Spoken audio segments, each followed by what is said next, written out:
Em, oke, selamat malam. Assalamualaikum warahmatullahi wabarakatuh dan selamat datang di tutorial perdana setelah UTS. Ya, jadi di sini ini materi kemarin ya. Apa namanya? Sebenarnya ada beberapa soal yang memang bagus untuk menjadi pemahaman kita mengenai definisi limit itu seperti apa.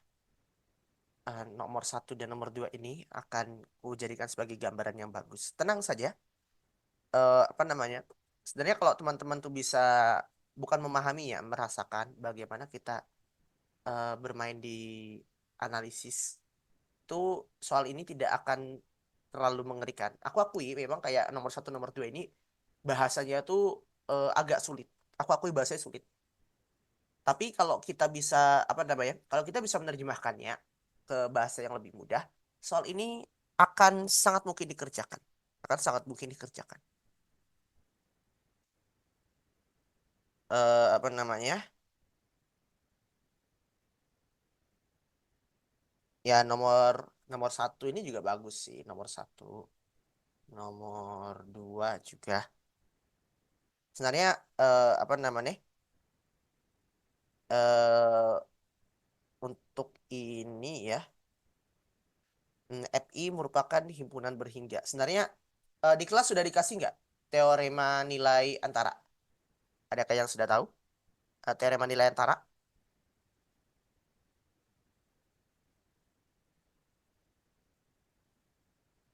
Kalau misal belum tahu teorema nilai antara, aku akan skip.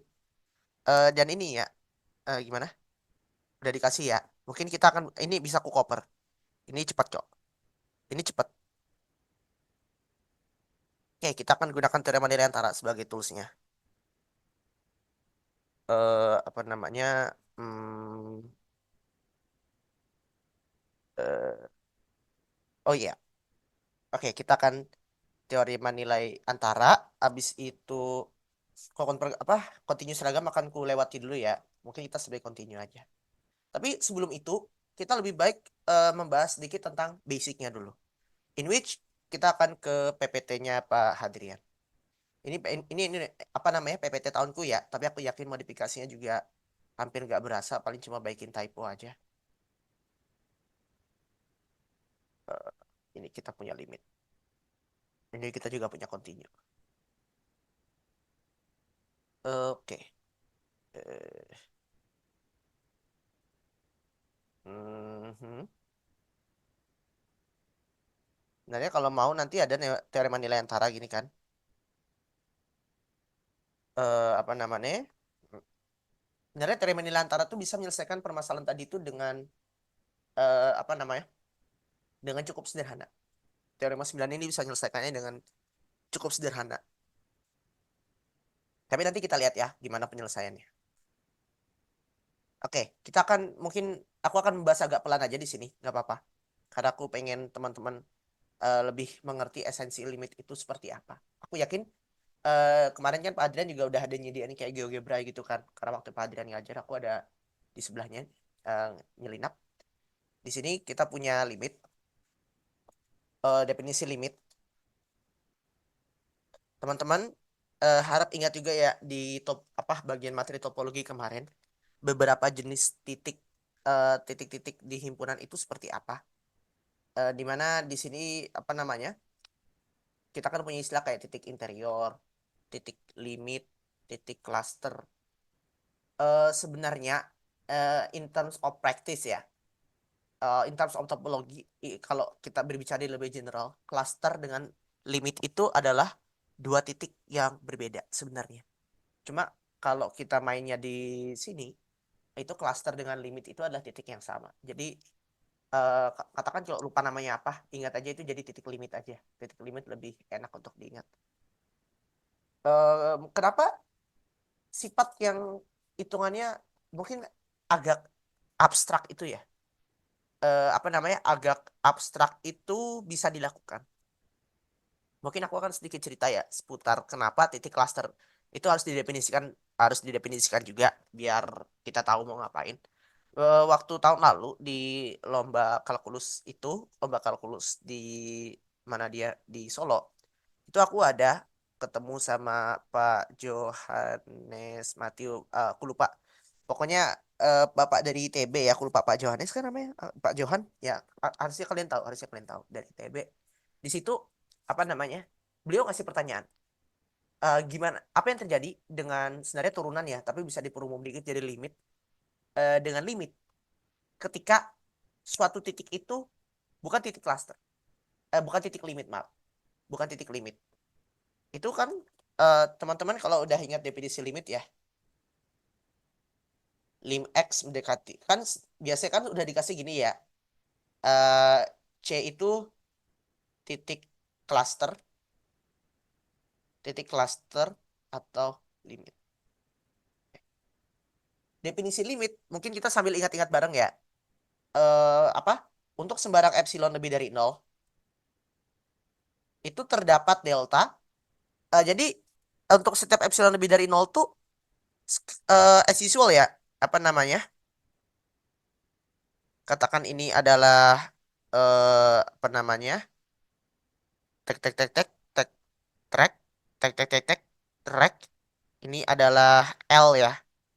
Untuk setiap epsilon lebih dari nol, katakan fungsi kita kayak gini ya. Nah, fungsi kita kayak gini. Untuk setiap epsilon lebih dari nol, terdapat delta lebih dari nol dengan sifat eh, dengan sifat untuk setiap x di dalam apa namanya? Untuk setiap x di dalam ini limit di anu ya, titik limit di A. Dan di sini fungsi kita tuh adalah f itu dari A ke real ya. Jadi kita punya fungsi itu dari A ke real. Untuk setiap x anggota A. Untuk setiap x anggota A dengan sifat ya, sorry, dengan sifat kalau dibalik ini artinya dengan sifat ya. Dengan sifat em, A nol lebih kecil dari mutlak x kurang C lebih kecil dari delta. Oke, gini aja. Kalau kita punya sebenarnya ini jadi implikasi sih. Kalau kita punya ini, oke, ini akan mengimplikasikan apa namanya? Dia akan mengimplikasikan mutlak dari fx dikurang L itu lebih kecil dari delta. Ini adalah definisi dari limit x menuju C dari fx itu adalah L. Jadi teman-teman harus pay attention di sini. Nah, sebenarnya apa sih kegunaan suatu titik itu dia menjadi titik cluster? Kalau kita bongkar definisi ya, jadi kan untuk setiap epsilon terdapat delta ini kan oke lah standar. Nah, sesuatu yang teman-teman harus perhatikan itu adalah di sini. Nah, apa namanya? Untuk setiap X anggota A. Untuk setiap X anggota A di sini, itu maksudnya, apa namanya? Setiap X anggota A yang X di himpunan A yang punya sifat ini. Nol lebih kecil dari mutlak X kurang C lebih kecil dari delta. Di mana sebenarnya bisa aja, bisa aja nggak ada titik. Bisa aja nggak ada titik yang memenuhi. Yang memenuhi. Sebenarnya ini boleh. Dan ini masih bisa. Masih bisa aja titik ini dia tidak memenuhi nol lebih kecil dari mutlak X kurang C lebih kecil dari delta. Dia akan mengimplikasikan mutlak dari fx kurang L itu lebih kecil dari epsilon. Kalau bahasa topologi itu un untuk setiap X anggota A yang ada di persekitaran C dengan jari-jari delta, ada di persekitaran C dengan jari-jari delta, kita akan punya fx itu ada di persekitarannya L dengan jari-jari epsilon. Itu kalau bahasa topologi. Coba kalau bahasa kita yang masih simpel, itu kita makainya ya seperti ini. Ini ya, kalau X-nya X kurang C lebih kecil dari delta, dia mengimplikasikan mutlak dari Fx kurang L itu lebih kecil dari epsilon. Implikasi, mengimplikasikan. Nah, kegunaan cluster itu adalah untuk menjamin apa namanya? cluster menjamin ada X demikian. Nah, X demikian ini apa gunanya? Ini kegunaannya itu adalah untuk ketunggalan L. Untuk ketunggalan L. Jadi sebenarnya kalau X, C itu bukan titik cluster, limit itu selalu ada. Nggak peduli fungsi itu gimana karakteristiknya. Selama C itu bukan titik cluster, limit selalu ada. Tapi limitnya tidak tunggal. Karena kan ini jadi implikasi P maka Q ya. P maka Q, di mana kan pernyataan benar jika P salah atau Q benar. PLMH. P salah atau Q benar. Nah, kalau katakan nggak ada titik yang memenuhi sifat ini ya. Ini kan P salah. P salah. Karena P salah, berarti nilai limit ini dia ya pernyataan ini selalu benar pokoknya. Implikasi ini selalu benar sehingga L berapapun nggak bakal masalah. There's no issue. Makanya di sini definisi titik cluster itu untuk mengamankan ketunggalan limit. Kalau teman-teman berpikiran ya, kenapa kita mempelajari titik cluster? Oke, ini titik cluster kalau terdapat barisan AN yang konvergen ke C dan AN tidak sama dengan C untuk setiap N. Ya, ini teoremnya akan kelewati. Tadi definisi limit, teman-teman kuharapkan udah agak nyaman ya untuk definisi limit. Itu ingat urutannya, kita ambil uh, kan kita pengennya persekitaran dari L kan dengan jari-jari epsilon. Nah, untuk bagaimanapun setipis apapun dia dari L, kita tuh selalu bisa dapat persekitaran delta di mana untuk setiap X anggota A, di mana kalau kita punya apa namanya? X min C itu lebih kecil dari delta, dia akan mengimplikasikan ini. Maksudnya di sini kalau kita punya mutlak X kalau jadi di persekitarnya dari L, katakan kalau kita dekati ya, semakin dekat, semakin tipis dia, kita tuh selalu bisa nemuin juga eh, X itu di mana memang fungsi ini tuh makin lama dilihat memang makin dekat ke L. Kan limit tuh juga mendekati gitu kan. Jadi makin kita zoom in, ternyata masih bisa aja kita lihat memang ada yang selalu mendekati ke situ. Dan itu adalah esensi dari limit. Nah, di sini bahkan lihat ya, C itu titik clusternya perlu. Karena kalau C bukan cluster, ketunggalannya nggak terjamin. Dan nggak bisa tunggal, nggak bakal tunggal. Oke, jika limit F di C ada, maka limit tersebut tunggal adanya. Nah, di sini kriteria barisan untuk limit. Ada beberapa kriteria yang aku sarankan teman-teman untuk sangat mengetahuinya. Karena kriteria ini juga akan terpakai di PA2. Salah satunya adalah kriteria barisan untuk limit. Yang nanti akan diimprove juga jadi kriteria ketentuan untuk kriteria barisan untuk kekontinuan. Di mana itu kontinen itu lebih nyaman lagi sebenarnya.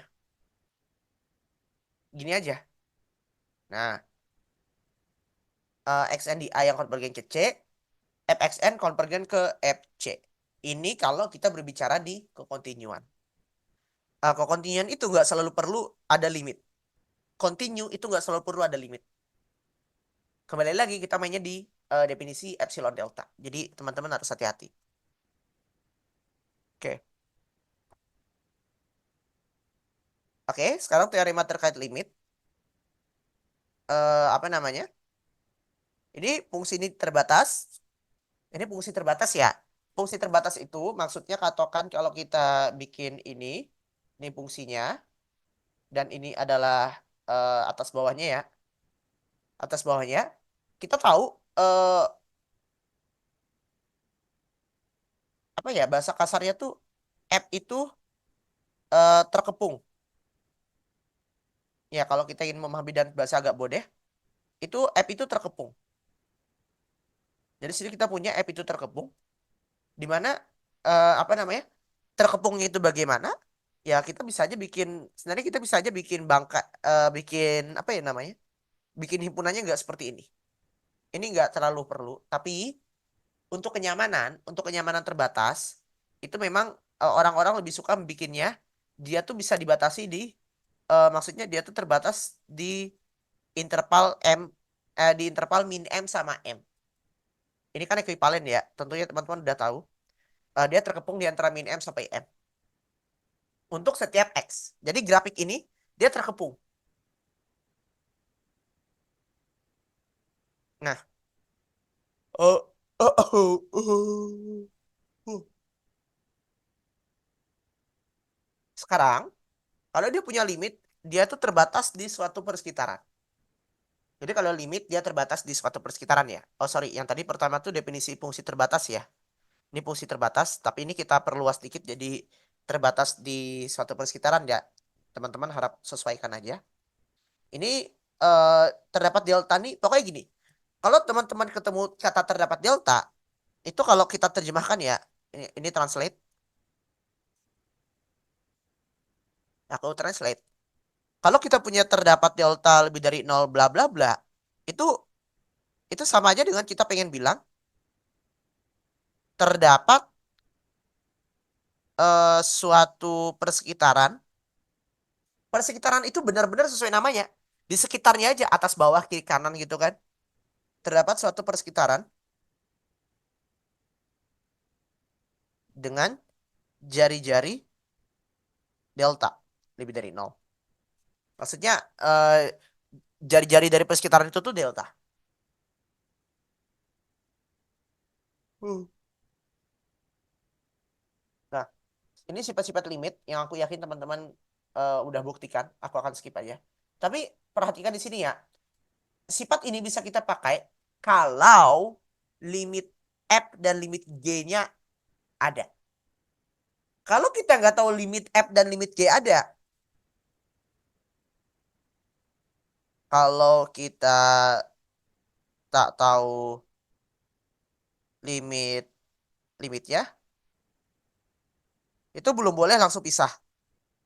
Belum boleh langsung tembak. Oh.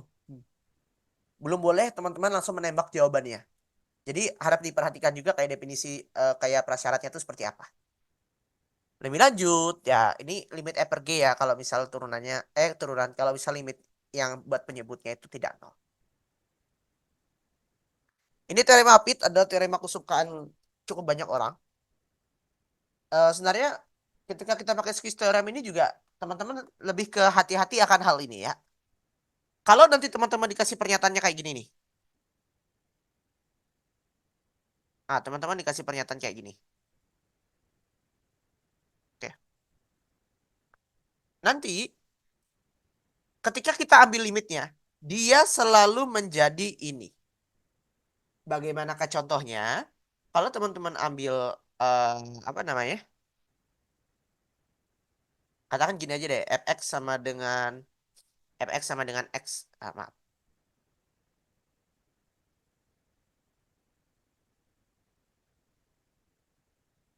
Oke. Kita tadi kalau kita ambil fx sama dengan x lah. Kita pengen mandang dia dari limit limit dari kanan aja ya. Oke. Limit x mendekati nol dari kanan itu kan apa namanya? Dia kan nol lebih kecil dari x untuk untuk untuk x lebih dari nol kan. Ini fx. Tapi kalau kita ambil limitnya menuju nol, itu teman-teman cuma bisa bikin kayak gini. Kenapa? Karena kan limit ini menuju nol, ya nol. Dimana nol tuh lebih dari sama dengan nol, bukan lebih dari. Jadi teman-teman ketika kita bermain dengan limit, diharapkan teman-teman itu agak hati-hati, agak hati-hati dengan ketaksamaan. Kalau ada limit yang terlibat, tolong dengan sangat berikan lebih kecil sama dengan atau lebih dari sama dengan. Maksudnya jangan jangan lupa tambahkan tanda ini. Walaupun ketaksamaan yang dikasih itu strict kayak gini. Ketaksamaan strict ini nggak penting. Karena bisa jadi nanti dia malah tiba-tiba sama dengan nol. Oke. Dan sekarang itu adalah basic-basic dari limit. Apa sih Mas yang paling penting dari limit itu? Itu adalah teman-teman apa namanya? Eh, Teman-teman tahu limit fx itu sama dengan L seperti apa? Hmm. Dan jangan lupa titik cluster itu seperti apa. Habis itu kriteria barisan untuk limit itu seperti apa. Kemudian bagian berikutnya terbatas itu seperti apa dan sifat-sifat ini yang dasar. Tapi jangan lupa ya, kalau teman-teman ingin membelah limit, itu pastikan dulu limit ini ada. Pastikan limitnya ada dulu sebelum membelah. Karena bahaya kalau eh, apa namanya? Katakan limit F-nya nggak ada, tapi limit G ada. Limit F ada, limit G ada. Mungkin kalau nanti mau kita bicarakan di apa namanya? Nanti kalau mau dibicarakan di limit menuju tak hingga tuh ada fungsi cukup gampang. Katakan kayak gini ya. Fx sama dengan x, gx sama dengan min x. Oke. Limit x menuju tak hingga dari fx itu sama dengan tak hingga. Limit x menuju tak hingga dari gx itu sama dengan min tak hingga. Tapi otomatis kan eh, dan limit x menuju tak hingga dari fx plus gx itu sama dengan 0 ya. Karena kan nilai ini adalah x dan nilai ini adalah min x. X tambah min x itu adalah 0. Padahal kalau teman-teman nembak ini langsung, teman-teman harusnya kan dapat apa? Tak hingga ditambah negatif tak hingga kurang tak hingga itu kan nggak jelas sebenarnya. Tak hingga kurang tak hingga tuh nggak jelas. Makanya tapi waktu kita dekati dengan limit somat and somehow, kok limitnya tiba-tiba nol. Jadi teman-teman harus hati-hati, jangan sembarangan ngebelah limit.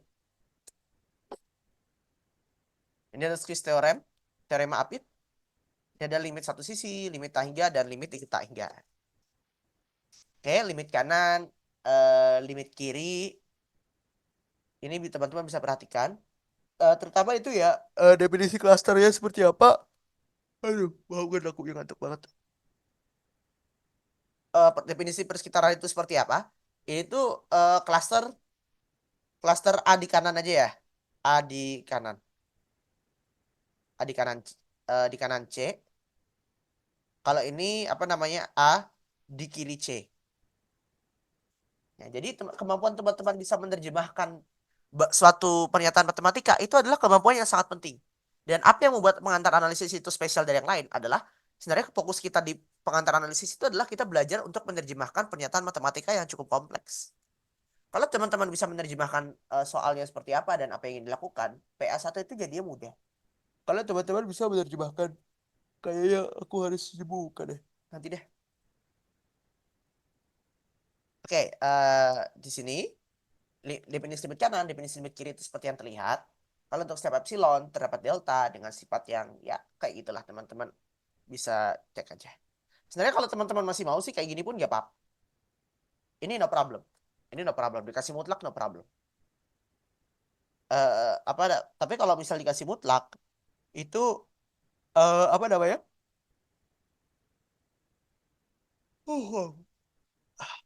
Ini adalah A. A-nya itu apa namanya? Ganti jadi A iris. Ini kan limit kiri ya. Di kirinya C. Jadinya X di dalam itu.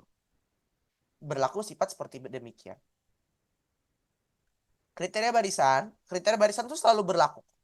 Di limit dan kontinu, kriteria barisan itu bekerja dengan sangat baik. Jadi kita skip. Ini syarat perlu dan cukup. Apa namanya? Eh, Titik cluster di kiri, titik cluster di kanan. Nanti limit kiri limit kanan itu ada jika dan hanya jika limitnya asli itu ada jika dan hanya jika limit kiri limit kanan itu ada dan sama. Syarat perlu dan cukup. Ini limit tak hingga. Limit tak hingga tuh kadang-kadang di beberapa referensi limit menuju tak hingga tuh bisa dibilang ada. Jadi limit ada tuh kadang masih boleh dia menjadi positif tak hingga atau negatif tak hingga. Itu masih well cukup well defined lah. Tapi suatu limit itu dikatakan gak ada kalau kita tuh limit ini gak jelas. Maksudnya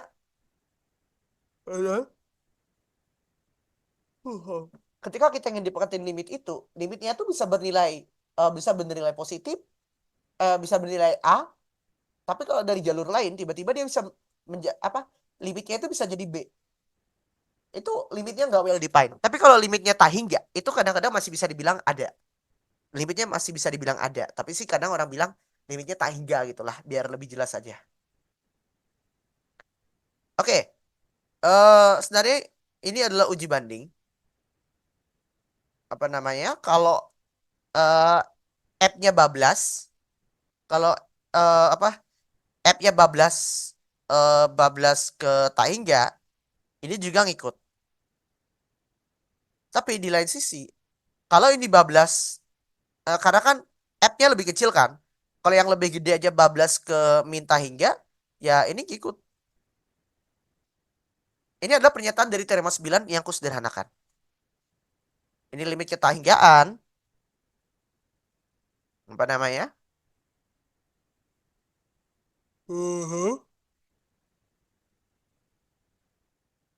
Ini ini apa namanya? eh ini itu kayak subset dari A sih. Ini limit menuju tangga, kita bisa notasikan dengan ini. Kalau untuk sebarang epsilon, kita bisa ngambil K lebih dari A dengan sifat untuk setiap X lebih dari K, kita akan berlaku sifat seperti ini. Mutlak dari Fx kurang L itu lebih kecil dari epsilon. Itu kalau limitnya menuju tangga. Maksudnya, untuk setiap epsilon, kita bisa mencari A yang, apa namanya, kita bisa cari K, suatu nilai K, katakan K yang cukup besar, sehingga untuk setiap X yang lebih dari K, dia tuh makin dekat ke L.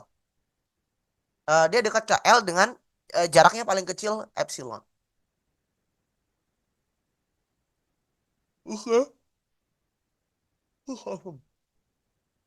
Kriteria barisan, kriteria barisan itu juga sama banget. Jadi apa namanya?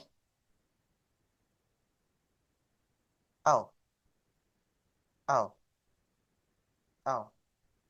Ini kayaknya A juga sih. Ya kadang boleh A, ya subset dari R aja sih. Nggak apa-apa. Oke, ini limit ketahinggaan, kriteria barisan. Dan ini limit infinity ketika kita menuju infinity juga. Teman-teman silahkan cek aja definisinya. Nah, ini adalah limit rasio. Limit rasio itu buktinya agak tedious. Aku akui buktinya agak tedious. Tetapi, apa namanya? Bukan berarti kalau limitnya itu... Aduh, bentar ya. Hmm. Apa namanya? Kalau nilai limit F-nya L-nya lebih dari 0, F itu tak hingga, jika dan jika G tak hingga, F minta hingga, sebenarnya ini juga boleh kok minta hingga. Jika dan jika ini minta hingga juga boleh, halal. Nah, akibatnya, kalau katakan F-nya aja tidak menuju tak hingga ya, F-nya aja nggak menuju tak hingga, dan tentunya juga minta hingga juga nggak, ya apa namanya, katakan F-nya itu menuju C ya, menuju C anggota real, ya limit J itu juga dia akan menuju suatu nilai L, di mana L ini adalah bilangan real. Jadi ini adalah enaknya ketika kita punya sifat kayak limit rasio seperti ini. Oke, mungkin ini aku sangat menyarankan teman-teman yang ada kebingungan dengan konsep tertentu di limit untuk menyampaikannya. Aku akan mungkin kita akan sedikit pemanasan ya. Kita akan pakai soal yang gampang aja dulu sifatnya. Itu adalah soal ujianku kemarin. Ini soal ujianku kemarin dan ya hitungannya agak gampang kok kalau paham. Maksudnya kalau paham gimana sih cara kita bermain dengan limit itu? Soal ini bisa dibilang soal yang cukup sampah. Ya, soalnya cukup sampah. Tapi ya apa namanya? Belum tentu soalnya itu apa namanya? Soalnya itu sampah bukan berarti apa sih namanya? Soalnya itu katakan soalnya itu sampah bukan berarti soalnya memang teman-teman bisa kerjakan semua. Aku tahu kalian tidak sebaik itu. Ups. Mas, jadi kita memang ingin lebih ke membahas go into the details lagi. Ini sebenarnya main dengan definisi aja. Ini adalah soal ujian lampau. Kembali lagi, tapi sebelum mulai ini, karena kan aku nggak tahu nih, permasalahan teman-teman tuh seperti apa sih di perkuliahan. Jadi kalau katakan teman-teman ada keluhan atau ada bagian materi yang sulit, aku sangat sarankan untuk menggunakan jasa tutorial untuk lahan tanya jawab. Ya buat apa ada tutorial kalau kalian gak jawab? Kalau aku cuma jelasin kayak gini mah, mending aku rekam video aja tuh. Jadi itu apa namanya? Ya mungkin ada beberapa yang materinya memang udah agak paham ya.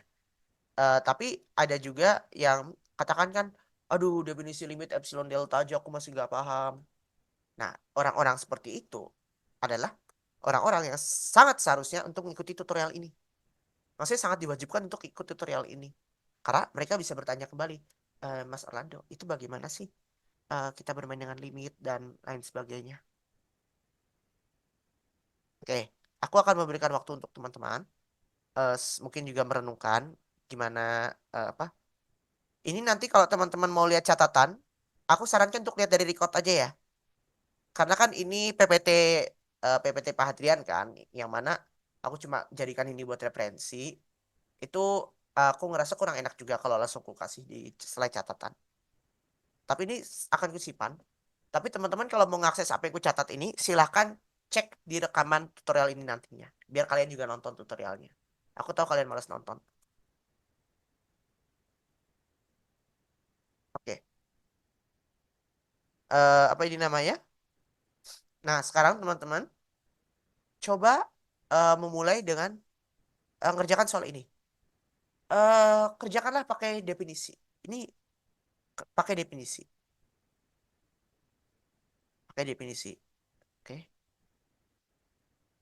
Ini kan dari real ke real. Ya, jelas C cluster jelas C itu cluster di real. Jadi ini bisa diabaikan lah. Karena kan fungsi kita define juga dari real ke real. Jadi hitungannya agak enak sudah. Tapi nah sekarang kita ingin ke nomor A dengan nomor B. Nomor B itu kalau teman-teman punya firasat yang bagus, kalian bisa mendapatkan jawabannya langsung apa. Dan aku ingin memberikan kalian waktu untuk mencoba mengerjakan soal ini dulu. Aku sangat sarankan teman-teman untuk memberikan pengerjaannya. Kembali lagi, kalian ini bisa pakai definisi. Nah, definisi limit fx 70 itu seperti apa? Ini aku tulis definisinya ya. Definisi limit x menuju c dari fx itu sama dengan 0. Itu kita punya, kalau kita ambil sembarang epsilon lebih dari 0, kita bisa ambil delta sama dengan sesuatu lebih dari 0 dengan sifat untuk setiap x anggota real. Kalau kita punya apa namanya x min c itu lebih kecil dari delta, kita akan punya mutlak dari fx dikurang L, fx kurang 0 itu lebih kecil dari epsilon. Nah, tapi ini kan definisi limit ya. Teman-teman harus coba sendiri dulu. Nah, kita gunakan fakta juga dong. Kita kan punya fakta ini. Oke. Gimana kita kalau pengen bilang eh, diketahui limit x menuju c fx kuadrat itu sama dengan L. Berarti kan kita bisa tahu untuk setiap epsilon lebih dari 0, hal ini sama aja dengan bilang hal ini sama aja dengan kita pengen bilang untuk setiap epsilon lebih dari 0, kita punya delta lebih dari 0 di mana sifatnya kalau apa namanya? Untuk setiap x anggota real, kalau kita punya x mutlak x kurang c itu di antara 0 sampai delta, kita akan punya ini 0 ya, maaf. Fx kuadrat dikurang L itu lebih kecil dari del apa namanya? Lebih kecil dari epsilon. Ini adalah ini selalu ada. Selalu ada. Nah, jadi inilah kemampuan penerjemahan itu penting. Artinya kan limit ini tuh ada. Terdapat untuk setiap epsilon, untuk setiap x itu memang udah dikasih. Nah, kata terdapat itu adalah sesuatu yang harus kita cari, sesuatu yang harus kita bukti dia memang ada. Tapi karena limit ini ada, kita punya epsilon. delta kita tuh kita udah tahu delta ini selalu ada yang punya sifatnya kayak gini. Nah, sekarang itu pertama kita ingin gimana kalau kasusnya ini L sama dengan 0 kan? Apa ingin tunjukkan kalau limitnya tuh memang ada dan nilainya sedemikian gitu. Jadi teman-teman tuh challenge-nya adalah bagaimana teman-teman itu bisa mencari nilai L yang diinginkan. Jadi kurang lebih seperti itu. Nah, sekarang coba dikerjakan dulu. Aku akan cuci muka lah hitungannya. Untuk nomor B itu apa namanya? Aku kasih hint aja. eh Apa namanya? Hintnya itu adalah teorema ini. Maksudnya untuk nomor B itu nggak ada jawaban. Dan kalau mau jawabnya itu pakai konstruksi. Bentar ya, aku cek dulu. Ini syarat perlu dan cukup.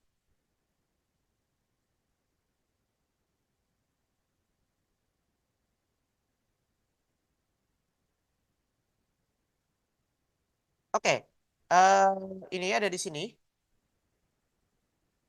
Kita punya teorema 8. Teorema 8 itu bisa jadi hint untuk jawabannya.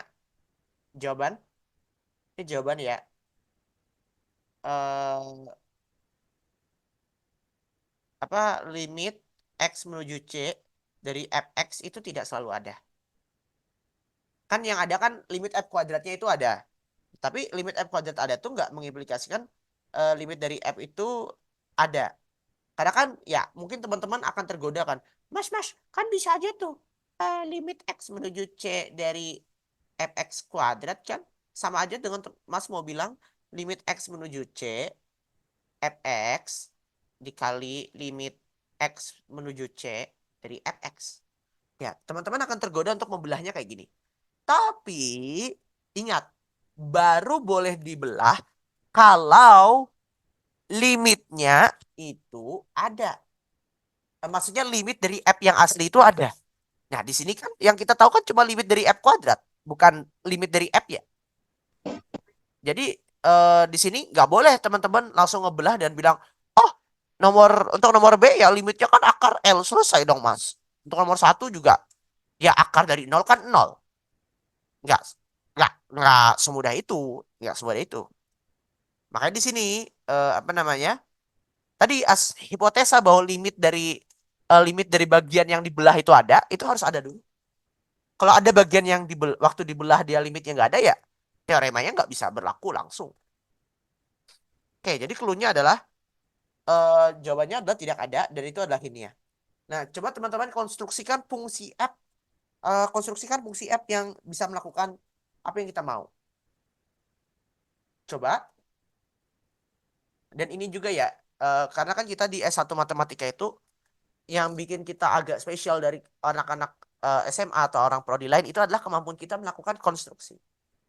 Nanti teman-teman, skripsi apapun, mau dia lari katakan hybrid dengan statistik, mau kalian ngambil skripsi terapan, tapi spoiler alert, kalian ngambil skripsi terapan itu sama saja bunuh diri karena teorinya sangat susah, ataupun komputasi, ataupun teman-teman ngambil skripsi aljabar, analisis, terserah. Kalian tidak akan bisa kabur dari matematika analisis. Apalagi analisis dan aljabar, kalian tidak akan bisa kabur. Jadi kalian yang berpikir, aku mau ngambil skripsi terapan, aku mau ngambil skripsi komputasi aja karena lebih ringan. Kalian adalah orang-orang bodoh. Karena kalian tidak akan bisa lari dengan dari matematika yang murni kayak gini. Dan spoiler lagi, tadi skripsi yang sifatnya komputasi, atau terapan itu jauh lebih berat daripada skripsi yang pure. Jadi aku hanya sedikit memberikan peringatan aja ya. Jadi teman-teman jangan berharap bisa lulus dari S1 tanpa memahami PS1. Tidak akan bisa kalian lulus dan tidak akan bisa juga kalian menjalankan skripsi dengan baik. Mungkin kalian akan nangis karena kalian gak bakal paham apa yang kalian bahas. Karena kalian gak punya basic PS1 yang bagus. Jadi harap diperhatikan, apa namanya, kayak PA ini penting. Dan juga, apa, tadi kataku, kemampuan teman-teman melakukan konstruksi itu juga penting. Karena konstruksi itu kegunaannya dua. Untuk konstruksi jawaban, sama untuk konstruksi konteks sampel. Katakan teman-teman nanti ketemu suatu sifat kan di skripsi. Dan ingin mencari contoh penyangga. Ya, harus konstruksi dong. Bikin fungsinya seperti apa atau bikin propertinya seperti apa. Jadi konstruksi itu sangat diperlukan. Nah, jadi teman-teman harap perhatikan harap perhatikan satu A dengan satu B itu seperti apa cara pengerjaannya.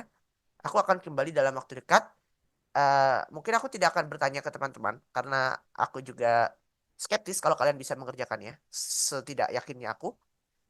Tapi nanti akan ku jelaskannya. Tapi teman-teman harap coba dulu. Jadi kalau kalian ada yang multitasking sambil tutorial ini, mending kalian tidak usah ikut tutorial saja dan fokus dengan kegiatan. Karena aku ingin teman-teman juga walaupun ini tutorial, tolong komit di tutorial karena teman-teman yang fokus hadir di sini dan waktuku itu juga sangat berharga. Jadi kurang lebih seperti itu. Oke, aku akan berikan waktu kurang lebih ya 7 menit lah cukup. Sembari aku cuci muka dulu ya, karena tadi aku agak ngantuk. Oke, tak tunggu ya. Kalau katakan kalau ada pengerjaannya udah dan katakan nggak mau jelasin, tolong kirimkan pengerjaannya lewat chat. Chat private ke aku dan aku akan lihat pengerjaannya seperti apa dan kalau memang cukup bagus, aku akan pakai dia untuk referensi. Referensi caraku jawabnya gimana. Tapi cukup bagus di sini itu bukan berarti dia benar. Enggak, maksudnya pendekatannya aja. Kalau katakan idenya udah enak, udah bagus, aku akan pakai. Tapi jawabannya belum benar, ya aku bisa improve lah. Itu nggak terlalu masalah. Oke, jadi teman-teman silakan mencoba ya. Oke, sepertinya udah udah ada feedback ya. Berarti masih nggak ada yang submit jawabannya ke aku secara private. Berarti sudah, kita akan lanjutkan saja. Oke, pertama kita akan coba dulu buktikan. Kalau eh, L itu ada, apa L-nya ada, maka fx-nya sama dengan nol. Mungkin kita di sini akan lebih mengulik ya. Kenapa aku bisa tiba-tiba nulis kayak gitu? Oke, itu definisinya aku simpan aja. Nah, di sini kan untuk setiap epsilon terdapat delta. Itu terdapat delta sehingga untuk setiap x anggota real, kalau kita punya x-nya kayak gitu, kita akan dapat mutlak dari fx kurang nol itu lebih kecil dari epsilon. Oke. eh aku biasanya nyajikannya kayak gini sih. Diambil sembarang. Oke. Kita ambil dulu sembarang epsilon lebih dari ini. Oke. Biasanya, karena kan kita punya limit kayak gini tuh ada dan eh, L-nya itu sama dengan nol kan. Berarti katakan di sini coretanku ya, di ruas kanan aja. Di sini aku punya apa namanya? L-nya sama dengan nol kan. Berarti limit X mendekati C dari fx itu sama, kita kuadratkan. Itu sama dengan nol. Berarti tadi untuk setiap epsilon, kita punya delta, di mana sifatnya untuk setiap X anggota real. Kalau kita punya ini delta kita yang ini ya, katakan ini delta epsilon deh, biar dia bergantung dengan epsilon kita. Apa namanya? Kalau kita punya nol lebih kecil dari ini, delta epsilon kita, artinya delta epsilon itu adalah delta yang bergantung dengan epsilon. Kadang kebanyakan kasus maaf, delta yang kita buat tuh pasti bergantung dengan pemilihan epsilon kita tuh seperti apa. Tapi apa namanya? Tapi nggak selalu juga apa namanya deltanya tuh harus banget ngikutin epsilon nggak juga. Bisa aja deltanya konstan gitu untuk satu kasus. Itu kadang-kadang bisa dan mungkin boleh lah untuk di sini. Untuk di beberapa kasus. Kayak kalau app-nya konstan gitu kan, deltanya bisa konstan. Oke, kita akan punya apa namanya ini ya. Kita akan punya huh?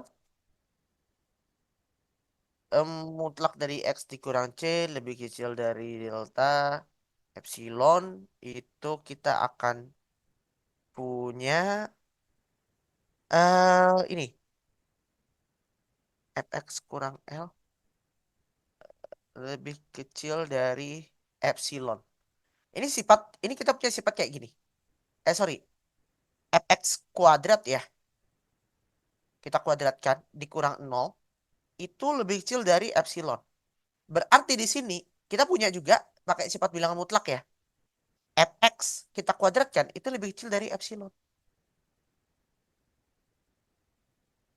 Ya kan kita maunya fx yang biasa. Berarti kita akarin aja nggak apa-apa. Karena kan kedua ini juga dia bernilai positif kan. Non negatif maaf. Kita punya ini.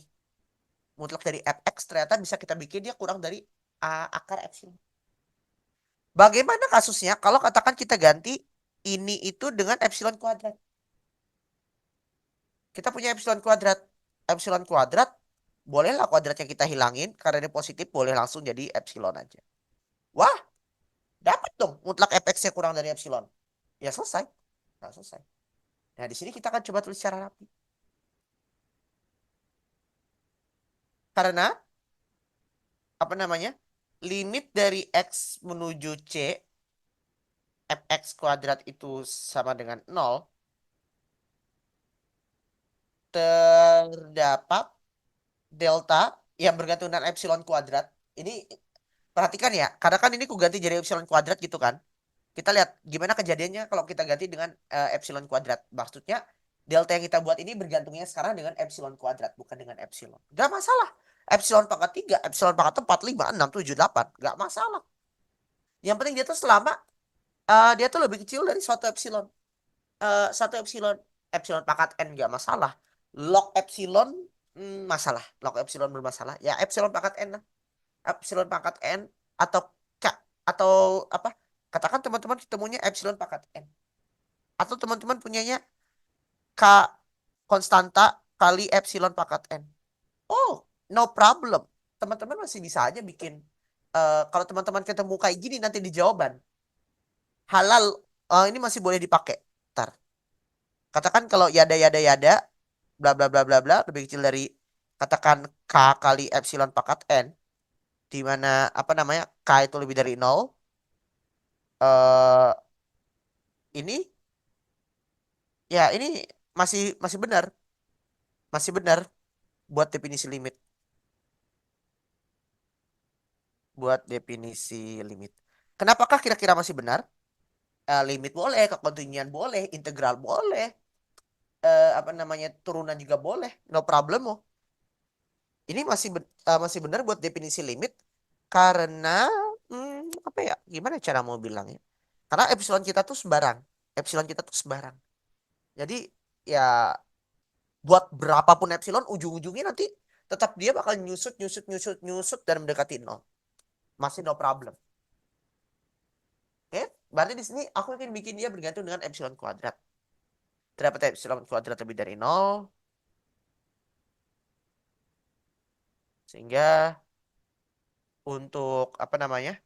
Untuk setiap X anggota dari real dengan 0 lebih kecil dari X min C lebih kecil dari delta epsilon kuadrat ya. Ingat deltanya bergantung dengan epsilon kuadrat. Itu berlaku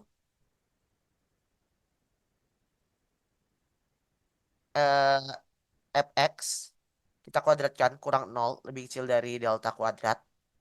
If and only if ya, aku sederhanakan langsung aja.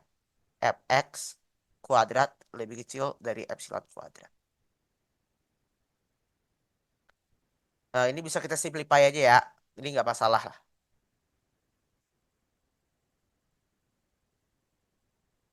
Oke. Nah, apa namanya? Eh, karena ini dan epsilon non negatif, dapat disimpulkan bahwa dapat disimpulkan bahwa ini boleh kita akarin ya. Fx kurang 0 itu lebih kecil dari epsilon. Q deh. Berarti di sini ya terbukti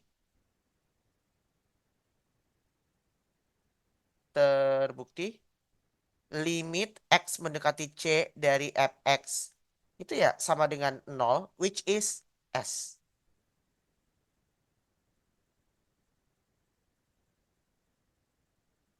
Selesai, gini aja. Nah, tapi memang yang bikin soal ini menarik adalah kita tuh memperhatikan bagaimana sih detailnya itu jalan, bagaimana sih kita ingin mengerjakan satu soal itu. Ya tadi, kita go into details, benar-benar kita telaah detailnya tuh seperti apa sih, gitu. Nah, sekarang gimana kalau L-nya tidak sama dengan nol? Apakah limitnya ada? Jelaskan jawaban saudara. Oke. eh oke.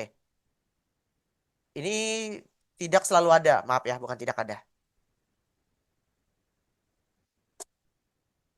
Oke. Ini hint. Ini jawab. eh ini spoiler aja. Oke, sekarang jawabannya ada di sini. Oke. Untuk L sama dengan satu, in which ini tidak sama dengan nol, fungsi F dari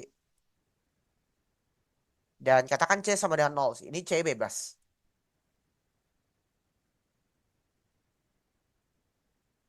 Hmm, ada fungsi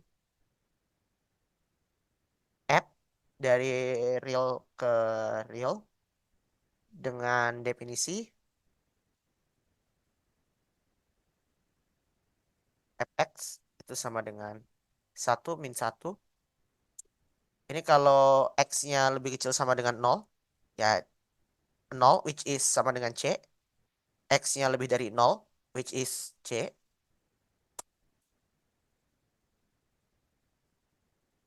Di mana fungsi f kuadrat itu ya, fungsi f kuadrat itu f kuadrat x, apa f kuadrat x itu sama dengan satu untuk setiap X anggota dari real. Ya, jelas ya. Jelas limit dari X menuju nol dari F kuadrat X itu sama dengan satu which is L. Oke. Akan tetapi limit X menuju nol dari Fx itu tidak ada. Tidak ada karena limit kiri dan kanan berbeda ya. Teman-teman silakan lengkapkan. Karena limit kiri dan kanan berbeda. Limit kiri dan kanan berbeda. Selesai. Sederhana aja kan konstruksi fungsinya. Sebenarnya kalau teman-teman mau lebih bergaya ya, ini bisa juga kalau teman-teman mau lebih bergaya. Ini alternatif. Alternatif. Teman-teman bisa ganti ini jadi X anggota, katakan X anggota Q. Nggak apa-apa. X-nya bilangan rasional. Ini X-nya bilangan irasional. Wow, boleh. Boleh, no problem. Ini untuk membuktikan dia nggak ada limit, teman-teman harusnya udah pernah buktikan ya. In which ya ini nggak terlalu gampang. Ini nggak terlalu susah. Jadi itu kita punya A, kita punya B. Ya, aku yakin apa yang aku kasih sudah sangat jelas. Jadi harusnya sih tidak ada pertanyaan. Tapi katakan kalau ada yang mau dipastikan, silahkan ditanyakan aja, nggak apa-apa. Tapi harusnya nggak ada sih, karena ini udah sangat jelas. Karena kan tadi limit kiri, limit kanan tuh penting. Karena untuk konstruksi fungsi, ya kita harus apa namanya? Kita harus bisa telaah tuh sifat-sifat apa aja sih yang kita bisa membatalkan. Kenapa tiba-tiba aku kepikiran dia konstruksi fungsi kayak gini? Ya, aku sih ngambil contohnya tuh gampang. Apa namanya? Kalau fx itu f kuadratnya itu konstan kan, aku mikirnya gimana sih kalau f-nya konstan, f kuadratnya konstan gitu kan. Kan kalau f kuadratnya konstan kan bisa aja f sama dengan L atau f sama dengan min L gitu kan. Maksudnya nggak serta-merta kalau f kuadrat sama dengan L itu mengimplikasikan semuanya sama dengan L, semua sama dengan min L. ada fx sama dengan L, ada juga fx sama dengan min L. Ini motivasiku. Nah, makanya dari sini aku kepikiran, oh, coba aja kita bikin yang gampang aja ya. Karena kan waktu ujian dikit toh. Yang di kanannya positif, yang di kirinya negatif. Tapi kalau dikuadratkan kan dia nyambung lagi. Aman. Jadilah apa yang kita cari tadi. Itu adalah motivasiku mendapatkan jawabannya. Oke, berarti kita udah dapatkan satu soal di sini. Oke. Aku akan kasih karena ini apa namanya? eh untuk continue ya, aku akan sedikit percepat saja karena ini continue. Oke.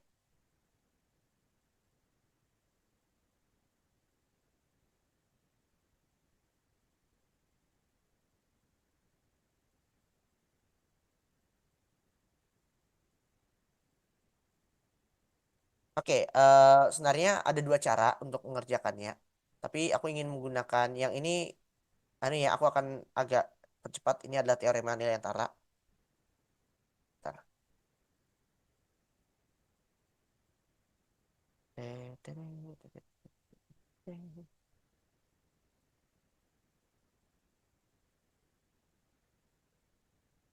Nah, ini adalah hint ya. Inilah teorema yang jadi highlight di sini. Oke, karena aku ingin ini agak cepet, nanti akan ke cover lagi kok di pertemuan berikutnya, jadi tenang aja. Aku cuma ingin melihat kalau kita tuh bisa jawab soal ini dengan cara yang sederhana, tapi gampang juga. Sederhana, tapi ini jawaban yang bagus juga. Dia sederhana dan dia bagus. Maksudnya jawaban ini nggak terkesan gampang untuk wajah. Sebenarnya ini gampang untuk teman-teman. Nah, di sini apa namanya? Kita kan punya interval I. Katakan ya apa namanya? I itu bolehlah interval terbuka, ya I sama dengan A, B atau apa namanya? A, B yang kayak gini atau ini anu ya A atau B-nya boleh tak hingga ya. Jadi udahlah tak tulis kayak gini aja nggak apa-apa. Atau ya interval tertutup kayak gini. No problem, no problem, no problem. Oke, di sini FI-nya berhingga. Ini akan sangat cepat. Oke, jawaban an eh, diketahui FI apa? Misalkan ini ya. Karena kan FI itu berhingga toh. FI kita tuh berhingga teman-teman. Berarti di sini kita boleh aja. Kita bikinnya jadi Y1, Y2, Y3 sampai habis dengan Y1. Maksudnya ini makin lama makin gede ya. Y3 sampai habis sampai YN. Oke. Apa namanya? Andaikan andaikan oke ini ya, jika F konstan, oke, jika F konstan, jelas ingat ya kalau konstan itu apa? Nilainya itu cuma ada satu. Nilainya itu cuma ada satu jenis saja. Maksudnya cuma satu, cuma C gitulah atau konstan. Pokoknya dia cuma satu nilai. Jadi di sini aku nggak sembarangan bilang jelas. Jelas bahwa FI itu sama dengan singleton Y1. Oke.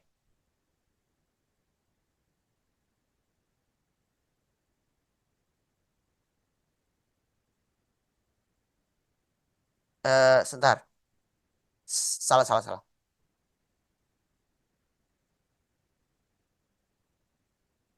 Jika FI ini jelas bahwa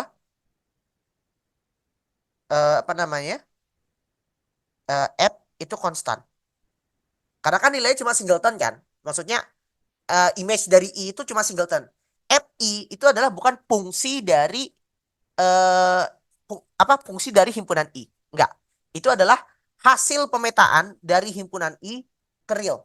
Jadi image-nya ya, ini udah dibahas di PLM. Teman-teman udah semester 4 harusnya bisa lah.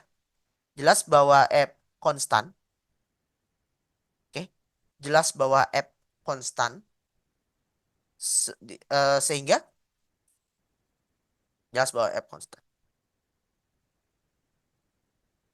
Andaikan eh FI bukan singleton ya. FI bukan singleton. Maksudnya kan kalau konstan itu kan kita ingin buktikan dia singleton kan. Kita ingin paksa dia itu apa dia itu nggak boleh nggak jadi singleton. Oke. Berarti FI sama saja dengan Y1, Y2, YN. Di mana di sini kita punya N-nya itu lebih besar sama dengan 2. Oke. Perhatikan di apa namanya? Di antara Y1 dan Y2. Oke. Y1 dan Y2. Nah, di sini eh karena Y1, Y2 itu anggota dari FI ya. Di sini kita bisa punya terdapat apa? Terdapat A dan B di I dengan sifat. Oke, oke. Dengan sifat eh, FA itu sama dengan Y1, FB sama dengan Y2. Di lain sisi berlaku pula Y1 kan FA adalah Y1 kan. Itu dia di antara Y1 apa namanya? Intinya aku pengen bilang kan ini Y1, Y2, Y3 ini kan sudah plek ketiplek kan. Nggak ada yang di antara Y1 dan Y2. Apa namanya? Eh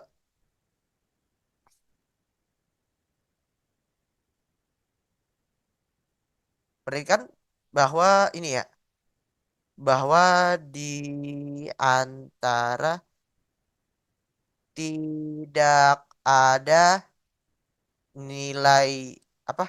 Nilai Y anggota FI eh, bahwa tidak ada ya. Mungkin gini ya. Kita perbaiki bahasanya dikit ya. Intinya tuh aku pengen bilang, karena kan Y1, Y2, Y3 sampai YN tuh udah diurutkan kan. Maksudnya ini Y1 mana dia? Ini Y1, Y2, Y3, Y4, Y5. Ini udah kurutkan. Apa namanya? Ini yang sepanjang garis ini tuh ini nggak mungkin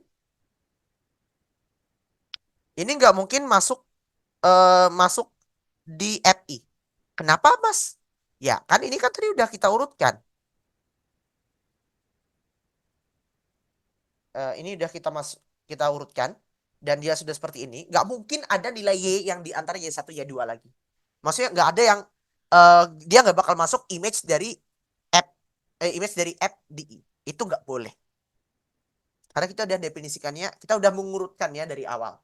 Nggak apa-apa teman-teman mengasumsikan, teman-teman mengurutkan.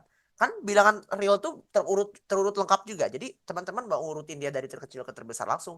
Gampang. Gua hapus ya. Jadi teman-teman, apa sih yang membuat nilai kalian di PA1 itu jelek?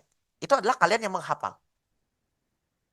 Jadi kalau teman-teman tuh menghafal bagaimana cara aku menulisnya, bagaimana cara aku menjawabnya, kalian tidak akan bisa ngapa-ngapain di kelas ini.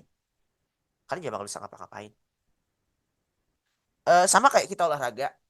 Teman-teman kalau cuma menghafal gerakannya aja, cuma bisa tahu teorinya. Oh, katakan oh push up itu seperti ini, pull up itu seperti itu. Tapi teman-teman tidak pernah mempraktikannya, ya percuma. Katakan kalau kita berurusan di dalam agama juga, kita cuma apa namanya? Kita cuma membaca kitab dan kita cuma katakan cuma belajar fikih, tapi kita tidak bisa mengamalkan apa namanya? Kita tidak bisa mengamalkannya ke apa? Ke dalam diri kita sendiri dan ke orang-orang. Percuma. Kalau kalian coba baca, kalian cuma hafal, nggak guna, nggak bakal paham kalian sama PS1 tuh. Itu kelemahan kalian. Nah, makanya di sini aku membawakan jawaban yang sangat lambat. Aku ini sangat lambat, tapi aku benar-benar ingin membagikan bagaimana pilku waktu menjawab ini. Tentu untuk teman-teman yang sudah paham, ini akan sangat merugikan. Tutorial ini akan sangat merugikan. Tapi karena fokusku itu adalah pada teman-teman yang belum paham, jadi makanya aku ingin menyampaikan tutorial ini dengan bahasa sebodoh mungkin dan sedalam mungkin pil yang bisa aku berikan. Karena kembali lagi, aku tidak bisa juga memberikan pil yang benar-benar kalian inginkan. Aku hanya bisa memberikan apa yang bisa aku berikan. Oke, tadi kan eh ini kan udah diurutkan ya. Ini udah diurutkan di mana Y1 lebih kecil dari Y2. Nah, tapi di sini ya, eh tapi kalau kita lihat dari sisi lain, kita bisa punya Y1 Y2 di dalam FI. Terdapat ini dengan sifat ini. Oke. Nah, di sini kita punya FA-nya Y1, FB-nya Y2. Berarti kan kita bisa punya nih Y1 Y1 plus Y2 kita bagi dua itu kan di pertengahannya Y1 dan Y2. Oke. Nah, sekarang kita lihat teorema ini. Ini teorema nilai rata-rata. Teorema nilai antara, maaf. Nilai antara. Oke. Nah, di sini apa namanya? Berdasarkan teorema nilai antara, berdasarkan teorema nilai antara terdapat C anggota dari I dengan sifat FC itu sama dengan Y1 plus Y2 dibagi 2. Kontradiksi. Kontradiksi dengan fakta bahwa seharusnya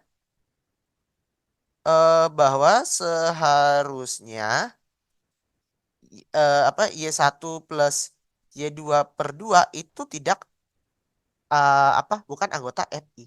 Karena kan kalau terdapat ini kan mengimplikasikan Y1 plus Y2/2 itu adalah anggota dari FI. Yang mana ini nggak boleh, nggak bisa.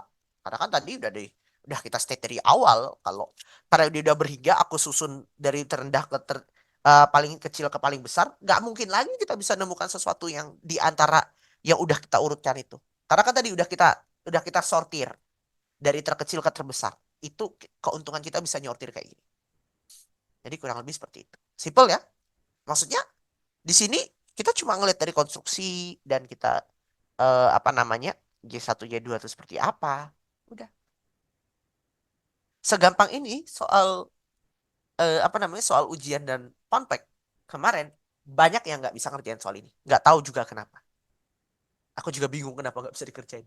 Padahal sederhana banget ide tuh kayak kita tinggal urutin dan bilang nggak boleh loh ada yang diantara nggak boleh loh ada yang diantara itu katakan kalau misal kelebihan. Udah selesai. Segampang itu. Ya. Jadi ini untuk nomor satu dan nomor dua ya. Ini kontinu seragam akan kubahas di nanti. Apa namanya? Aku akan coba tambah satu soal lagi. Nomor dua itu teman-teman bisa cek dengan definisi saja. Apa namanya? Nah, teman-teman gunakan fakta ini ya. Gunakan fakta ini dan gunakan juga fakta ini karena keduanya akan sangat membantu. Keduanya akan sangat membantu untuk memperoleh ini. Untuk nomor dua, teman-teman serang aja pakai definisi. Serang pakai definisi. Maksudnya definisi epsilon delta ya. Teman-teman bisa. Teman-teman bisa. Cuma kalian harus hati-hati untuk apa definisinya gimana, tulisnya gimana. Nomor dua tuh kalian benar-benar definisi, jadi aku akan melewati soal itu. Nah, ini soal terakhir untuk hari ini. Aku mungkin akan bahasnya lebih cepat karena mungkin aku akan ambil note lamaku aja biar aku nggak lama nulisnya. Tapi aku akan jelaskan bagaimana sih motivasiku untuk mendapatkan jawaban ini. Oke, mungkin copy bentar. Tapi teman-teman yang tertarik, aku akan translate aku akan translate aja dulu ya. Apa sih fx fy lebih dari nol tuh? Artinya tuh seperti apa sih Mas Orlando? Ini sama aja dengan eh, fx fy lebih dari nol atau atau fx fy itu lebih kecil dari nol. Maksudnya mereka tuh semua berlainan tandanya tuh sama. Katakan plus satu dengan plus 2 kan. Kalau mereka dikalikan kan positif. Min 3 min 5 karena mereka sama-sama negatif dikalikan juga positif. Kalau dia lebih kecil dari nol itu artinya tandanya beda. Maksudnya apa? fx apa namanya? Katakan satu dengan min 5 kan tandanya beda. Satu kali min 5 itu lebih kecil dari nol. Jadi teman-teman kalau ketemu dua perkalian AB lebih dari nol itu berarti mereka sama tanda. Kalau AB lebih kecil dari nol itu tandanya beda. Nah, kayak ini sama tandanya sama. Tandanya sama. Aku akan cari kunci jawabannya dulu karena aku ini 9 menit kayak nggak cukup buat nulis. Tapi kalau mau tahu clue-nya ya apa namanya? Ini kan ada dan bernilai tak nol ya. Oke, aku akan welok di sini. Aku akan welok saja. Lim X mendekati C dari fx itu sama dengan L, dia lebih dari nol. Jadi aku welok limitnya tuh lebih dari nol. Di mana di sini eh, kita bisa kita bisa split dia kayak gini. Ini garis bilangan, ini adalah nol, ini adalah L. Kita karena kan ini ada limit ya. Apa namanya? Ini adalah min epsilon, ini adalah epsilon. Berarti ini adalah L plus epsilon, L min epsilon. Artinya di sini karena kan limitnya ada dan bernilai tak nol kan. Berarti kita bisa eh, tentu dong ada epsilon sehingga apa namanya? eh sehingga mutlak fx dikurang L itu lebih kecil dari epsilon. Jika dan hanya jika kan apa namanya? Ini langsung aja L min epsilon lebih kecil dari fx lebih kecil dari L plus epsilon. Nah, L min epsilonnya ini anu nggak nabrak. Ini nggak nabrak ya. Berarti ini lebih dari nol. Di mana sehingga untuk setiap X di dalam persekitaran delta ya, apa persekitaran C dengan delta apa namanya?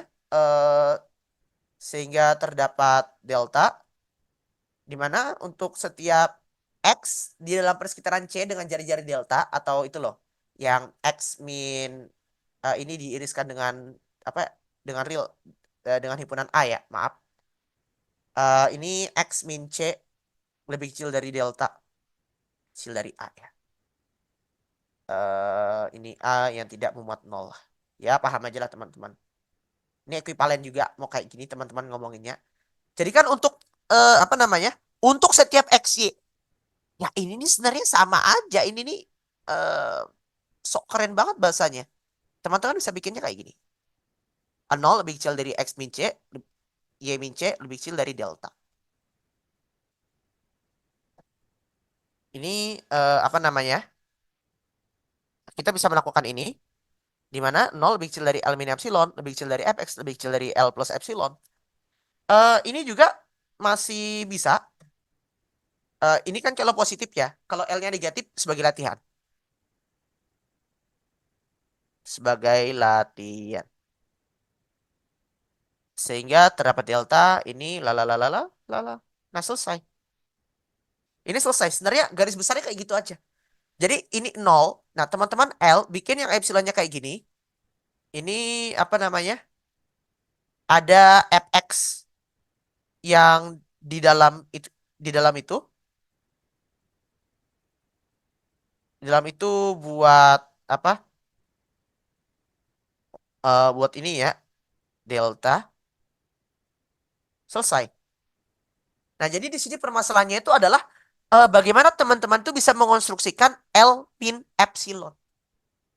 Bagaimana teman-teman itu bisa mengonstruksi L min epsilon.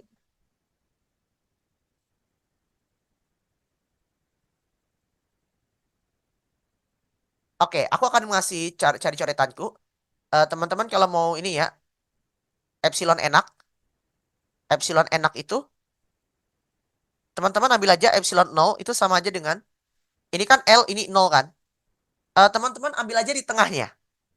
L plus nol per 2 sama dengan L per 2, ini lebih dari nol. Jelas L min epsilon nol itu lebih dari nol nanti. Selesai. Sebenarnya ini udah selesai. Kalau teman-teman yang udah paham apa yang aku tulis sampai sekarang, selesai. Tapi kalau teman-teman belum paham, aku akan ambil catatanku dulu ya. Eh, karena apa namanya? eh aku jam 9 harus ada yang kulakukan. Jadi aku harus cabut. Hmm, Entar ada di catatan semester 4 tuh kayaknya. PA1.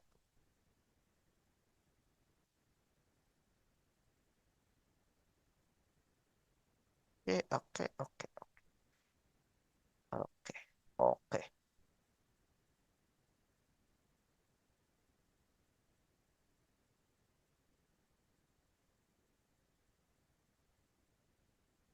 Ini akan ku kasih jawabannya Mas Reza aja ya ternyata.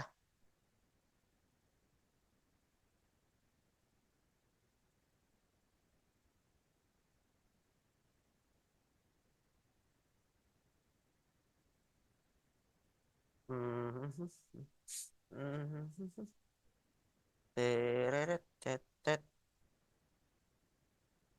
Oke. Ini udah sampai catatannya. Eh, ini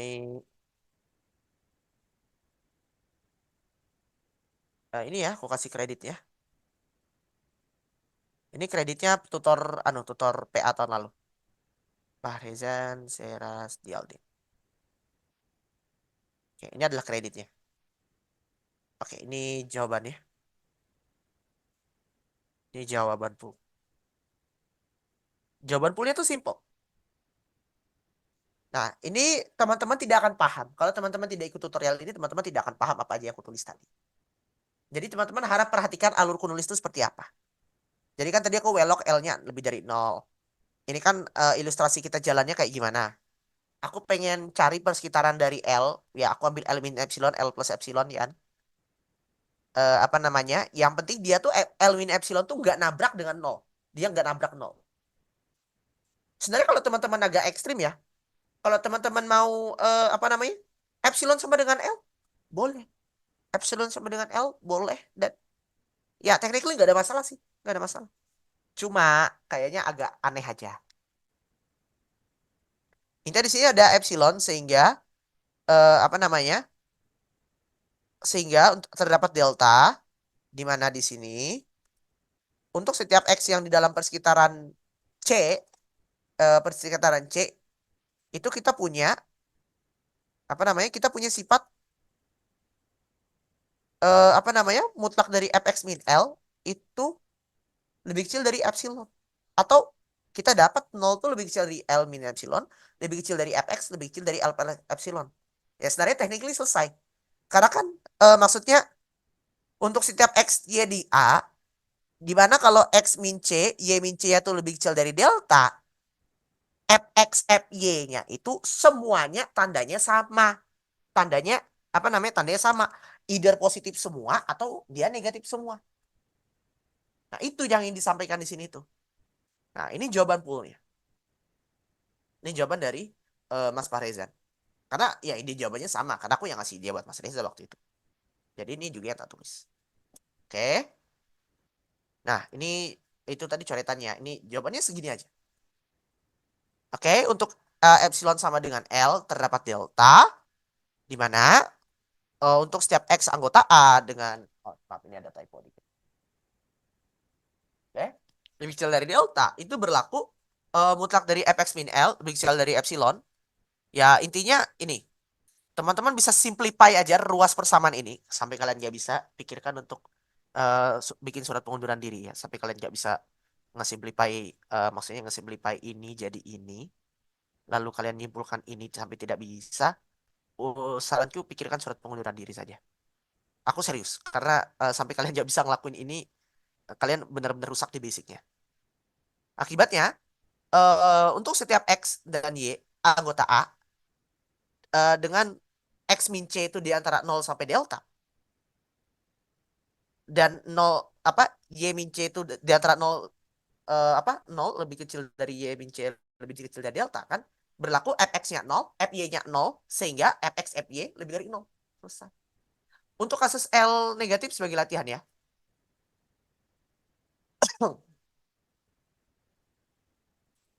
Oke, ada kayak mau ditanyakan karena aku tidak bisa nambah waktu lagi. Nggak apa-apa, kita cuma bahas 3 soal.